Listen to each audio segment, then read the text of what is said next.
পৃথিবীতে স্বামী স্ত্রীর পবিত্র সম্পর্কের মাধ্যমেই আদম এবং হাওয়া থেকে চলমান এই ধারা এই পৃথিবীতে চলে আসছে। তুমিও কোনো মা বাবার সন্তান, অতএব স্বামী স্ত্রীর এই বন্ধন মিলেই যাবে।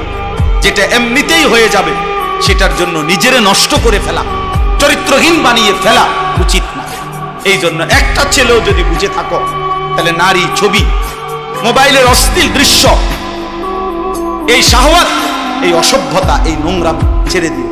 যদি কেউ একজনও মনে করো আমি সফল, যদি একজনও ভালো হও আমি সার্থক, আমাদের এই আয়োজন সার্থক।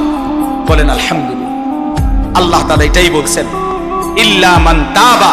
এই দেখেন শেষ কথা, আল্লাহ বলেন এই গুনার রাস্তা থেকে যে তওবা করে ফিরে আসে, ওয়া আমানা, এবং আমি আল্লাহকে মেনে নেয়, ওয়া আমিলা সালিহান, এবং আবার নতুন করে নেক আমল শুরু করে দেয়, ফাউলাইকা ইয়াদখুলুনাল জান্নাহ, আমি আল্লাহ ওয়াদা দিলাম ওই মানুষগুলো নিশ্চিত জান্নাতেই প্রবেশ করবে। ওয়ালা ইউজলামুনা শাইআ, এক বিন্দু জুলুম করা হবে না। মানে পিছনের ওই গুনার জন্য আমি আল্লাহ লজ্জা দেব না। আমার বান্দা তওবা করছে, ফিরে আসছে, আগের গুনাহ ছেড়ে দিছে, চোখের পানি ফেলছে,